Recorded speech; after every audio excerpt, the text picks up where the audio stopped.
vợ cả và vợ bé lại một lần nữa xảy ra xung đột. Hai người đều là những người mẹ đang mang thai, lẽ ra nên nương tựa và cảm thông cho nhau, nhưng lại rơi vào vòng tranh cãi không hồi kết. Vợ bé từ lâu đã ôm lòng ghen ghét, luôn tìm cách đuổi vợ cả ra khỏi nhà. Vợ cả đáng thương, ngày nào cũng bị vợ bé chèn ép. Hoàn cảnh của cô khiến người khác không khỏi xót xa. Hành vi của vợ bé không chỉ đe dọa sự an toàn của vợ cả, mà còn khiến đứa trẻ trong bụng vợ cả cũng rơi vào nguy hiểm. Trong tình thế bất đắc dĩ, John đành phải một lần nữa lên tiếng, nghiêm khắc với vợ bé. Hiện tại hai người vợ đều mang thai, gần như ngày nào cũng cãi vã, và vợ bé luôn là người gây chuyện. Cô ta dường như coi việc đuổi vợ cả đi là mục tiêu duy nhất, không chỉ khiêu khích bằng lời nói, mà còn thường xuyên gây va chạm, hoàn toàn không để tâm đến việc vợ cả đang mang thai. Những hành động ấy đã vượt quá giới hạn chịu đựng. Tình hình hiện tại vô cùng mong manh và phức tạp. Vợ bé và vợ cả đều đang mang thai, nhưng tình trạng thai lại không giống nhau. Bụng vợ bé đã nhô lên rất rõ, trong khi bụng vợ cả vẫn còn khá nhỏ, có vẻ thời gian mang thai ngắn hơn vợ bé. Điều này càng khiến cô ta ghen tức. Giờ đây vợ cả cũng đã mang thai, mối quan hệ giữa hai người càng thêm căng thẳng. Thời gian gần đây, John gần như ngày nào cũng bắt vợ bé làm việc nhà, vì anh không muốn vợ cả phải vất vả, lo ảnh hưởng đến sức khỏe thai nhi. Nhưng vợ bé lúc nào cũng cầu nhàu bất mãn.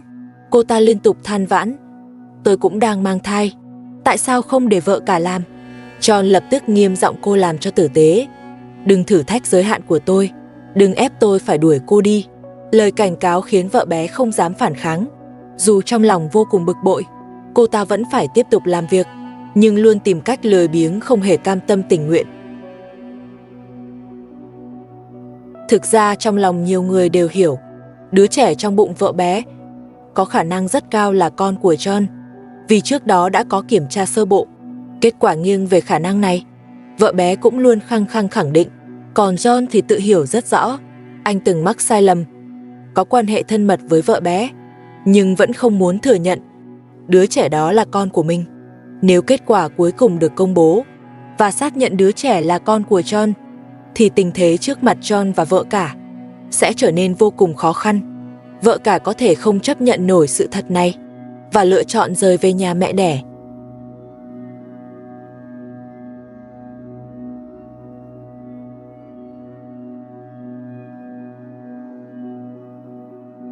Dù John và vợ cả luôn tìm cách giải quyết triệt để vấn đề với vợ bé, nhưng họ hiểu rõ khi chưa có bằng chứng, mọi hành động đều có thể gây rắc rối lớn.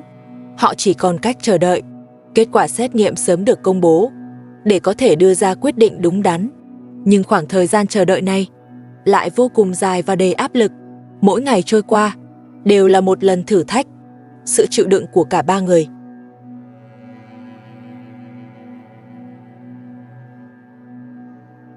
Chào mừng mọi người quay lại với phần giải thích của mình. Chúng ta tiếp tục theo dõi diễn biến tiếp theo. Hôm nay nhiếp ảnh gia mang đến cho vợ cả một món quà đặc biệt, đó là một bộ quần áo mới tinh. Vợ cả nhìn những bộ đồ xinh xắn, gương mặt rạng rỡ, cô nở nụ cười hiếm hoi. Cô thật sự cảm động trước tấm lòng và sự quan tâm ấy. Trái ngược hoàn toàn, vợ bé lại vô cùng tức giận khi thấy vợ cả được ưu ái. Cơn ghen tuông khiến cô ta mất kiểm soát lý trí. Cô ta lao tới gây sự với nhiếp ảnh gia, muốn ngăn cản mọi sự quan tâm dành cho vợ cả. John đứng ngay bên cạnh. Dù sức khỏe chưa hoàn toàn hồi phục, nhưng anh không thể làm ngơ, vì hiểu rằng xung đột chỉ khiến mọi thứ tệ hơn. Anh lập tức lên tiếng can ngăn, nghiêm khắc yêu cầu vợ bé dừng lại, không được tiếp tục gây rối. Giọng nói đầy uy lực khiến bầu không khí lập tức căng thẳng. John hy vọng có thể khiến vợ bé bình tĩnh lại. Thế nhưng vợ bé hoàn toàn không chịu khuất phục. Thấy John còn yếu, cô ta càng lấn tới, nghĩ rằng có thể nhân cơ hội này gây thêm áp lực cho vợ cả. Cô ta tiếp tục quấy nhiễu không ngừng, chỉ để trút giận và thỏa mãn sự ghen ghét trong lòng.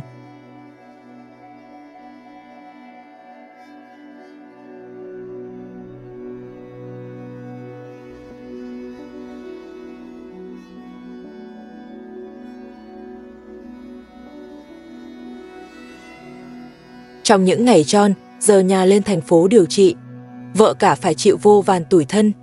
Ngày nào cũng bị vợ bé chèn ép. Cuộc sống vô cùng khó khăn. Thực ra cả hai đều là phụ nữ mang thai và đều đã làm mẹ. Đáng lẽ phải thấu hiểu nhau và cùng chăm sóc nhau. Nhưng lòng ghen của vợ bé quá lớn, khiến mọi lý trí đều biến mất. Cô ta luôn tìm cách bắt nạt vợ cả, thậm chí muốn đuổi cô khỏi nhà.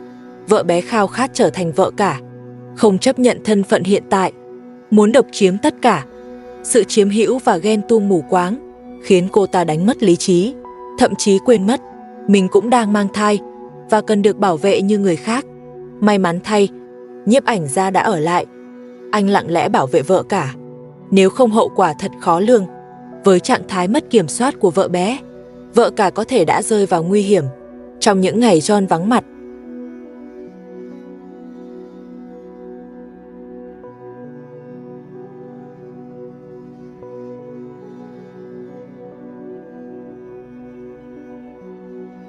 hiện tại vợ bé vẫn liên tục quấy rối vợ cả. Cô ta biết John chưa hồi phục, nên càng trở nên lộng hành, lấy đủ lý do vô lý để gây sự và bắt nạt vợ cả. Thái độ ngày càng ngang ngược. Cô ta như nắm được điểm yếu của John, nên không ngừng tạo áp lực lên vợ cả. Vợ cả vốn hiền lành và yếu đuối. Trước sự bắt nạt đó, cô chỉ biết âm thầm chịu đựng. Ngày nào cô cũng phải hứng chịu lời cay nghiệt và sự soi mói không dứt. Điều đó gây tổn hại nghiêm trọng đến tinh thần và thể chất. Hoàn cảnh của vợ cả khiến ai cũng xót xa. Cô vừa chịu khó chịu của thai kỳ, vừa phải đối mặt với sự quấy rối liên tục. Nỗi đau chồng chất nỗi đau.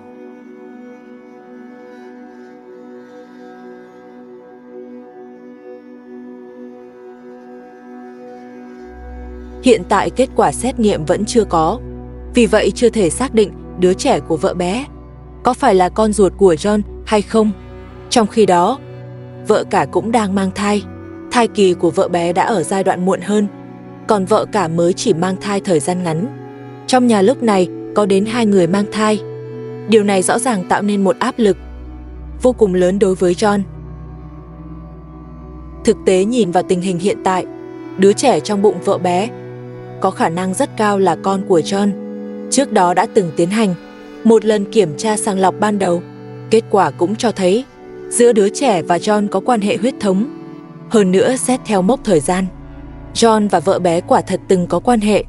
Thời điểm đó hoàn toàn trùng khớp với quá trình mang thai. Tất cả những điều này đều chỉ về một khả năng: đứa trẻ rất có thể là con của John. Thế nhưng John vẫn kiên quyết phủ nhận, khẳng định đứa trẻ đó không phải của mình. Anh đã đưa ra lời hứa với vợ cả, chỉ cần kết quả cuối cùng được công bố, nếu chứng minh đứa trẻ không phải con anh sẽ lập tức yêu cầu vợ bé rời khỏi căn nhà này. Nhưng John cũng rất rõ ràng ý thức được, nếu kết quả xét nghiệm xác nhận đứa trẻ đúng là con của anh, thì anh sẽ phải đối mặt với thử thách cực kỳ nghiêm trọng. Vợ cả có thể sẽ cảm thấy bị phản bội và tổn thương sâu sắc, từ đó lựa chọn trở về nhà mẹ đẻ. Dù rằng vợ cả lúc này cũng đang mang thai, nhưng việc cô trở về nhà mẹ đẻ vẫn là điều hoàn toàn có thể. Bởi vì nếu đứa trẻ của vợ bé được xác nhận là con của John, thì vợ bé sẽ có quyền tiếp tục ở lại đây, thậm chí còn có thể tiếp tục chèn ép vợ cả. Chào mừng mọi người quay lại với phần giải thích của mình. Hãy cùng theo dõi những diễn biến tiếp theo. SNG sớm hôm nay, vợ bé lại kiếm đủ lý do để gây sự với vợ cả trước cửa nhà. Hai người tranh cãi không ngừng, giọng nói ngày càng to, bầu không khí cũng càng thẳng dần. Vì John chưa hoàn toàn hồi phục sức khỏe, nên anh chỉ có thể nằm nghỉ trong nhà, không thể ra ngoài can thiệp. May mắn là, dù tranh cãi gay gắt, hai người vẫn chưa xảy ra xô xát. Vợ cả cố gắng giữ bình tĩnh, muốn tránh để mọi chuyện vượt tầm kiểm soát, trong khi vợ bé vẫn liên tục buông lời khiêu khích. Vợ bé luôn tìm mọi cách ép vợ cả rời đi. Điều này đã quá rõ ràng. Cô ta lợi dụng lúc John còn yếu, chưa thể quản lý mọi việc mà tha hồ dùng đủ thủ đoạn chỉ để đạt được mục đích của mình. Đặc biệt trong những ngày gần đây, hành vi của vợ bé càng lúc càng ngang ngược, không chỉ nói xấu sau lưng, mà ngay cả trước mặt John cũng không kiêng dè, hoàn toàn không quan tâm đến cảm xúc của John hay sự yên ổn của gia đình. Vợ cả mỗi ngày đều phải chịu đựng sự khiêu khích và làm khó. Cô cảm thấy vô cùng tủi thân và bất lực.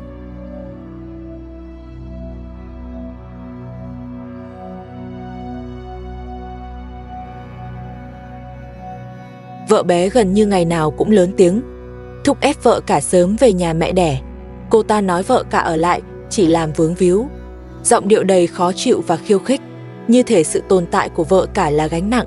Hôm đó, John và vợ cả phải cùng nhau di chuyển một bồn nước rất nặng. Dù John vẫn chưa hồi phục hoàn toàn, nhưng anh vẫn cố gắng giúp đỡ. Chiếc bồn nước thực sự quá nặng.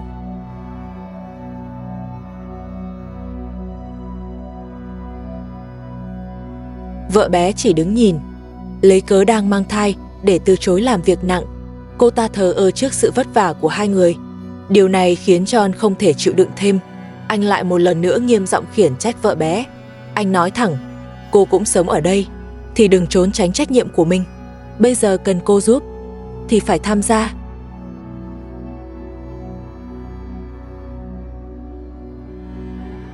Cuộc sống của vợ cả thực sự rất gian nan. Gần như ngày nào cũng bị vợ bé chèn ép. Xét cho cùng, họ đều là phụ nữ mang thai, đáng lẽ nên nương tựa lẫn nhau. Nhưng lòng ghen của vợ bé quá mãnh liệt. Cô ta luôn tìm cách đuổi vợ cả ra ngoài, khao khát trở thành vợ cả của gia đình này, không chấp nhận thân phận hiện tại. Cô ta muốn độc chiếm mọi thứ. Hành vi ấy vừa ích kỷ, vừa hoàn toàn thiếu sự cảm thông. Vợ bé không hề quan tâm đến cảm xúc của vợ cả. Thậm chí khi John vắng nhà, cô ta càng trở nên quá đáng. May mắn là nhiếp ảnh gia luôn ở bên để bảo vệ vợ cả. Nếu không hậu quả thật khó lường. Trong những ngày đó, vợ cả có thể đã gặp nguy hiểm lớn hơn.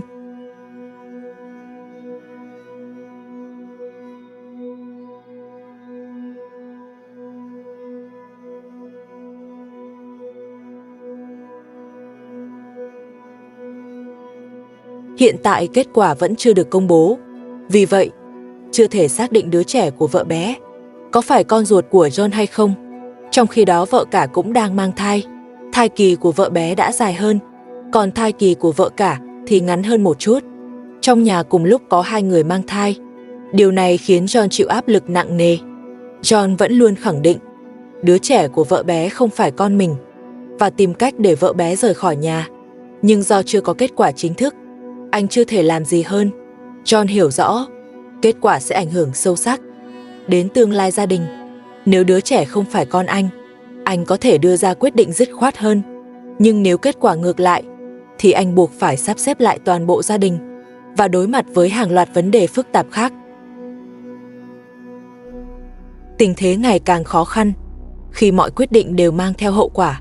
Xét cho cùng, theo tình hình hiện tại, đứa trẻ của vợ bé vẫn có khả năng rất cao là con của John, vì đã từng trải qua một lần xét nghiệm. Kết quả nghiêng về quan hệ huyết thống giữa đứa trẻ và John. Thêm vào đó, thời điểm quan hệ giữa John và vợ bé hoàn toàn trùng khớp với thai kỳ. Thế nhưng John vẫn một mực phủ nhận đứa trẻ không phải là con của mình.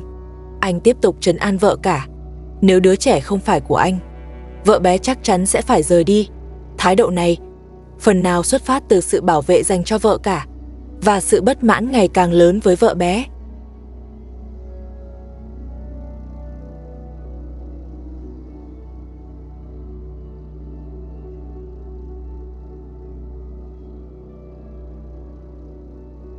Tuy nhiên John cũng hiểu rõ, nếu kết quả xác nhận đứa trẻ là con anh, thì anh sẽ phải đối diện với một thử thách vô cùng nghiệt ngã. Vợ cả rất có thể sẽ rời bỏ gia đình này và cô sẽ trở về nhà mẹ đẻ. Dù đang mang thai, nhưng điều đó vẫn có thể xảy ra. Và nếu đứa trẻ của vợ bé thực sự là con của John, thì vợ bé sẽ có quyền ở lại. Điều này sẽ làm thay đổi toàn bộ cục diện trong gia đình và có thể khiến vợ bé càng lấn lướt hơn, tiếp tục chèn ép vợ cả, thậm chí ngày càng nghiêm trọng.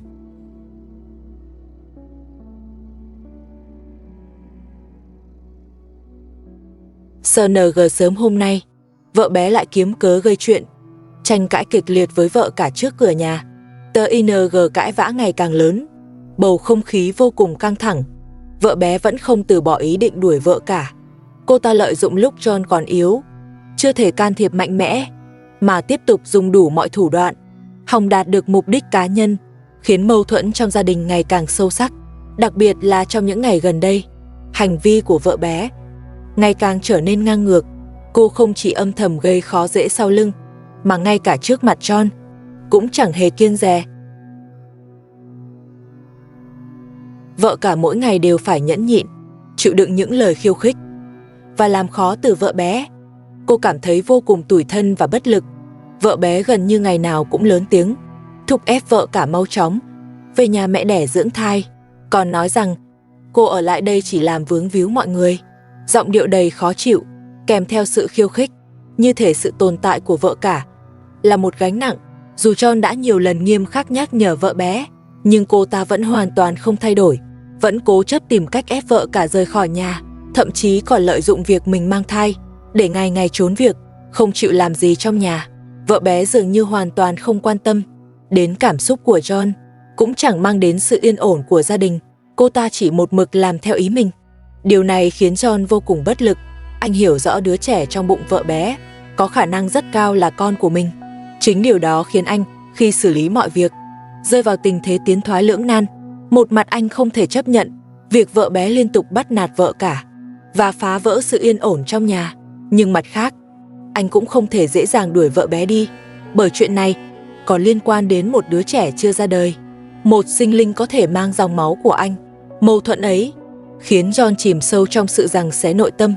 Mỗi ngày, anh đều cố gắng giữ cân bằng gia đình, mong tìm được cách vừa bảo vệ vợ cả, vừa không làm tổn hại đến đứa trẻ. Nhưng hành động của vợ bé lại khiến mọi thứ trở nên khó khăn hơn. Cuộc sống của vợ cả thật sự vô cùng gian khổ. Gần như ngày nào, cô cũng phải chịu sự chèn ép, chịu đựng đủ mọi ấm ức. Xét cho cùng, với thân phận là mẹ và người mang thai, họ lẽ ra nên nương tựa và chăm sóc lẫn nhau, cùng vượt qua giai đoạn đặc biệt này. Nhưng lòng ghen của vợ bé lại quá mãnh liệt. Cô ta luôn tìm cách đẩy vợ cả ra khỏi nhà, khỏi gia đình này. Cô ta khao khát trở thành vợ cả, chứ không muốn mang thân phận vợ bé, muốn độc chiếm ngôi nhà và mọi thứ trong đó. Những hành vi ấy vừa ích kỷ vừa thiếu cảm thông, hoàn toàn không nghĩ đến cảm xúc và nỗi đau của vợ cả. Thậm chí khi John không có ở nhà, cô ta còn trở nên quá đáng hơn, liên tục chèn ép vợ cả. May mắn thay, vẫn có nhiếp ảnh gia ở bên cạnh để bảo vệ vợ cả. Nếu không thì trong khoảng thời gian đó, cô có thể đã phải chịu những tổn thương nghiêm trọng hơn. Hiện tại kết quả xét nghiệm vẫn chưa được công bố, vì vậy chưa thể xác định đứa trẻ của vợ bé có phải là con ruột của John hay không. Trong khi đó, vợ cả cũng đang mang thai. Thai kỳ của vợ bé đã kéo dài hơn, còn thai kỳ của vợ cả thì ngắn hơn đôi chút. Trong nhà cùng lúc có hai người mang thai. Điều này tạo áp lực cực lớn cho John. John vẫn luôn khẳng định rằng đứa trẻ của vợ bé không phải con mình và anh muốn cô rời khỏi nhà.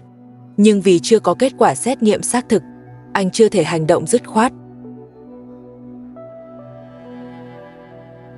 Thực tế nhìn vào tình hình hiện tại, đứa trẻ của vợ bé vẫn có khả năng rất cao là con của John, vì trước đó đã từng có một lần sàng lọc xét nghiệm, kết quả cho thấy có quan hệ huyết thống.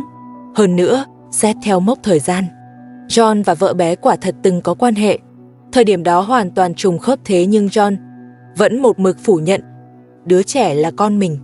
Anh đã hứa với vợ cả, chỉ cần có kết quả cuối cùng, nếu chứng minh đứa trẻ không phải con anh, vợ bé sẽ lập tức phải rời khỏi nhà. Thái độ này có lẽ xuất phát từ sự bất mãn với vợ bé và cả sự áy náy cùng mong muốn bảo vệ vợ cả. Xem tới đây là hết rồi. Hẹn các bạn vào các phần sau. Xin cảm ơn.